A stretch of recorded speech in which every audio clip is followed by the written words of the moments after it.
This right here is a year 2000 MR2 Spyder, and it is a project car. Today we're going to talk about the important facts of the car, kind of go around it, take it out for a drive to see how it feels, and then talk about the cost of ownership. To own this car long term as a daily driver and as a project car. So getting right into the details of the car, again, this is a year 2000 MR2 Spyder made by Toyota. They made this model from 2000 to 2005. It comes with 138 horsepower and it's 2,195 pounds. So it's super light. This particular one comes with the turd package. So it's Toyota sports package with, nicer wheels, nicer brake calipers. So, makes it look pretty cool. This one here has a little duckbill wing. And one thing I do find really cool is the fact that it has a little Spyder logo on one of the taillights. It is a convertible. Other parts of the world other than the US was able to get the hardtop option, but the US was only able to get the convertible option. It does come with automatic and a 5-speed transmission, but this one here in particular is a 5-speed stick shift. So taking you into the interior, you're going to see right away signs of its age, things that are missing, visible signs of wear and tear. But these are the things you're going to have to look for when thinking about getting a car like this as a project car. You got to think about what's the cost of fixing all these little defects to bring it up to where you're happy. But the good thing is that it does come with cup holders, 3 of them in fact, 1, 2, and then a third one here. Here's the storage back here. This is how much space you get for the storage. And you got your glove compartment, your dash. You got a little cubby here to put some things in. Let's go ahead and look at the engine. So here is the engine and the back. So the engine is in the back of this car. So you're going to probably wonder, okay, let's look at, if the engine's in the back, it obviously has a frunk, right? Yeah. So to open it, the frunk, got to open this here. Let's take a look at how much space they give you for this. Opened up, that's all the space you get in the frunk. So this is definitely not a car for carrying luggage or doing a lot of grocery trips. The next thing we're doing right now is we're taking the car out for a drive in traffic, because let's be real, you really don't get to experience the car until you've had to drive it in traffic. You really don't know how the car feels and how it is to live with the car unless you're driving through traffic, having to deal with stop and goes and everything. And especially this car being a stick shift, it's good to have that experience to know what you're going to be dealing with on a day-to-day basis. Right off the bat, I'm gonna let you know right now, the car just, even though it's a stick shift and people might have their reservations about having to deal with stick shifts in traffic, man, it's a lot of fun. Like, I don't feel, my foot doesn't feel tired when dealing with stop and go traffic. Changing gears is always a joy in this car. It might have its issues here and there, but it's just a joy to drive. And on top of that too, how smooth it is, man. It's a year 2000 car. This is 22 years old already, and boy, it just feels so planted to the ground. I'm going left and right through cars and stuff, and extremely responsive. This car is a lot of fun. Especially the fact that it's a project car, or I should say the fact that it's a project car, you would expect there to be a lot of issues, with the car when it comes to driving, because you're kind of building it up to be what it needs to be. But just out the gate, the car is great to drive. So when you start putting on the extra work into it, it's gonna be a joy. It's just gonna be even more intense, more fun. They call it the poor man's Lotus, but I would wager that, this is probably going to be a more comfortable ride than a Lotus. I personally have never been inside of a Lotus, but From what I've seen, I've watched a lot of videos because I do want to own a Lotus at some point in time, and I just know that it's gonna come with a certain level of discomfort. This car right here, honestly, you don't really have to sacrifice comfort to get a certain level of handling and performance and fun, because I'm 6'2", and my leg, I have great leg room. That's one of the things I love about this car. It's nice and spacious. It's comfortable. Even though the seats, yeah, they're old. I mean, it's a 22-year-old car. It's old.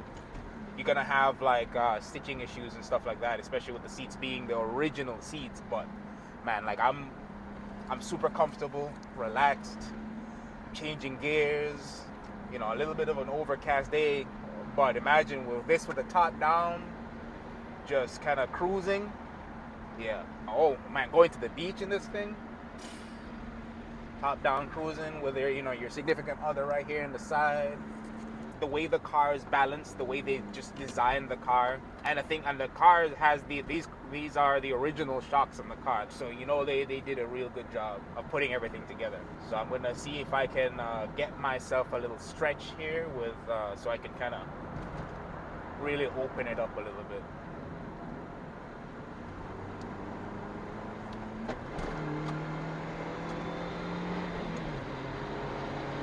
Woo.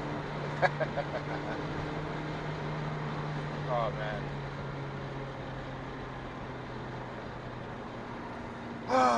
Man, the car that puts a smile on your face when you're driving is that's what else? What more can you ask for? Or more can you ask for? For me, if I'm gonna spend money on a car, it has to bring some kind of enjoyment. There has to be some kind of utility for it. In whatever the situation is, of course, practicality aside, if I'm going to spend money on a car like this, it has to be a car that'll bring a certain level of joy. It can't be, in my opinion, it can't be just, okay to drive, or, kind of boring, or something that I'm not willing to drive on a daily basis,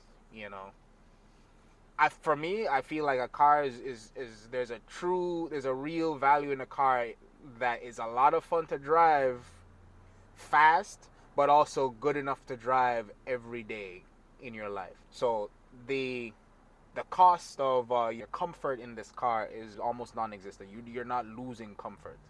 You're not losing livability. One thing I can definitely say that you do lose in this car though is space. There is barely any kind of storage space. I mean, the cup holders are nice, Yeah, you get a little bit of a you get a little bit of a little dashboard cubby here, and you get your glove compartment and these little cubbies here. But there's no trunk. It's not, or frunk, because the engine in the back, trunk in the front. But that frunk is a joke. There's really nothing you can do in that car. Right? In this car. There's really nothing you can do with that space in this car. You do, there is a cost in terms of spaciousness. Hold on, I got a little stretch here.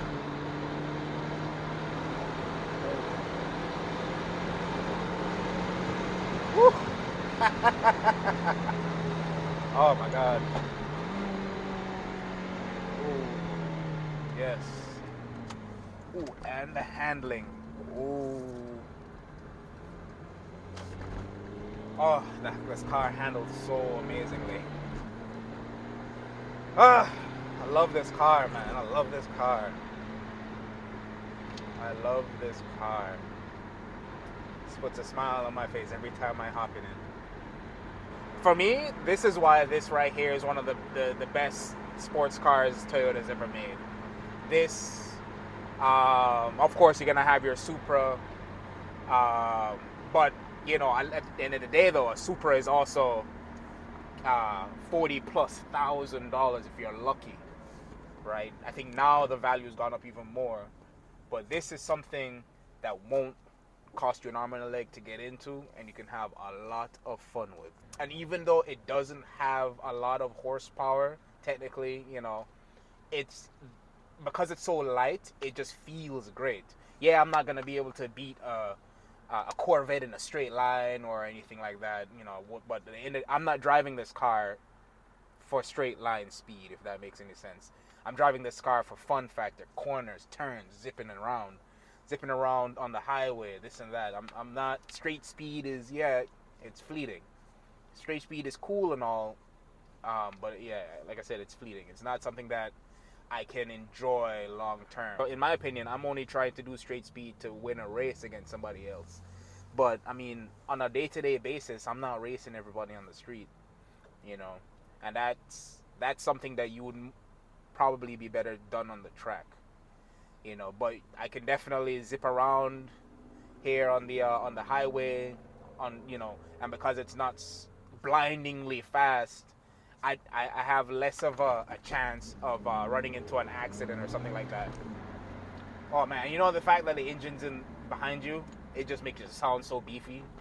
It's a 4-cylinder engine. It's the engine out of a Corolla, but it just sounds so amazing when you just hearing it rev behind you in the back. An amazing car, 100%. Let's talk about the cost of ownership and what it's like owning this car long term as a daily driver, project car, all that good stuff. But bear in mind that this will be specific to this car and it'll vary from car to car, but it'll give you a basis of where to start from when thinking about getting a car like this. If this video and content is giving you value, hit me with that like and subscribe to go ahead and, you know, start building up this small channel. The owner of the car, if you haven't figured it out, is me. I got this car and I got it as a project car. I got it for $2,800 plus taxes, $3,000 and change, but the price of the car was $2,800, and it has been interesting owning this car, right? So the previous owner, I don't know what they did, but they did not take care of this car at all. So there was a lot of things that needed changing, fixing, and you know, that's kind of the nature of the beast when you're getting into a car for very cheap that you're intending to build. But I went in with the mentality of, I know this car is gonna have problems and it's gonna be fixes and repairs and all of that because it is a project car. So, but the thing is too, it's also my daily driver, and that's the reason why I chose this car to be my daily driver along with project car, is because knowing it's a Toyota, knowing it's a Corolla engine, I knew that once I made the necessary repairs, it was gonna be a very reliable car.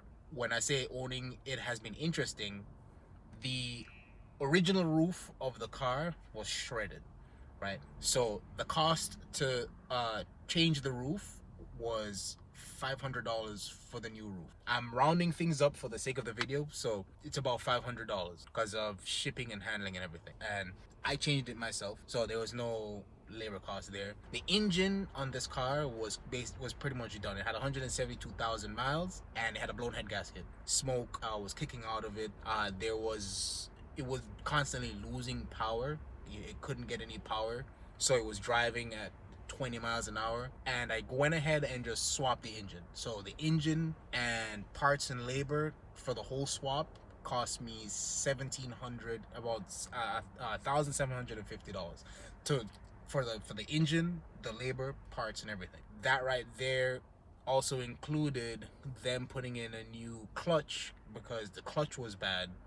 The clutch itself was about $100, and they put it in for free when they were doing the change, the engine swap, because they had to pull the engine down from beneath the car, so everything was just open and exposed. And then from there, the clutch slave and master went bad. That was about $320. From there, brakes, you know, brake pads, that varies based on whatever brand you're trying to get. Change the shifter, not because anything was wrong, but because I didn't like the one that it came with and I wanted a short shifter, so I changed that myself. The shifter itself was about $40 on something you can get on Amazon for $40. The car itself, living with it has been great. Other than those things, in terms of repairs, driving the car again is a huge amount of fun.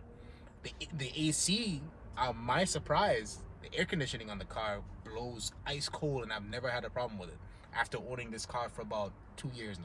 And I would expect something to go wrong with AC, but nothing's ever gone wrong. You know, knock on, I guess, plastic. I'm hoping it stays that way. So what's next that needs to be changed or repaired on the car? The catalytic converter needs to be changed, and the engine that I have now seems to have an oil leak. The engine came from another MR2 Spyder, and so it's most likely just never had it never had any work done to it, right? So these are probably things that are gonna happen over time because it is still an older engine. It's coming from another car that's 20 plus years old. Maintenance of the car. It's hard to really talk about the cost of maintenance for this car because I've changed the engine. Then the new engine ended up having a leak. It leaked all the oil out of the car at one point. Fixed it, which cost about 180 to fix the leak. It lasted a while for a few months, and because it's synthetic oil, you don't have to change it for about 5,000 miles. And I don't drive the car that much within a year. But then the oil leaks happened again, and then eventually the oil just leaks out of the car slowly over time, and I just have to buy the oil and fill it up. I haven't gone around to go ahead and fixing the oil leak again, because busy and all that good stuff. But once every, I could say, 2 or 3 months, I have to buy oil and fill up the engine with oil. I haven't technically done an oil change because the oil just keeps leaking out of the car. So that's one of the reasons why I said living with a car has been interesting. If you're going to get a car that's 20 plus years old as a project car and daily drive it as well, you're gonna have to think about these types of things happening, whether it be a Corvette or anything like that. If you're gonna get an older car to live with as your daily driver, even if it's not a project car, these things will most likely happen because it's an older car. So, and this right here is one of the experiences that I have with that. But at the end of the day, I wouldn't trade it for anything. I love this car. I'm probably never going to sell this car. And I got the car with the intention of fixing all of these problems and building it into something that I will be able to enjoy. But until I get to that point, I'm already enjoying it on a day-to-day basis. It's fun to drive. It just puts a smile on your face. And from going home to the grocery store, I could go to the grocery store. Yeah, even there's not that much space for groceries per se. I do grocery runs. I put it in the passenger seat or in the little cubby back here, and it is a lot of fun. So I wouldn't change the car for anything. So yes, sure, there's costs to owning the car, and there's costs to owning a car this old, but what I gain though is a lot of joy. And to me, that's a little bit more important. That's for me, that's the most important thing, is how much I enjoy it. All right, guys, so this is all I have for you today on what it costs to own this car and what it's like to live with it on a day-to-day basis. Let me know in the comments what you thought of the video, and if there's information that you would have liked to see that I might have missed, let me know, because I will be making more videos like this, and it'll give me something to keep in mind. All right, I'll see you in the next one.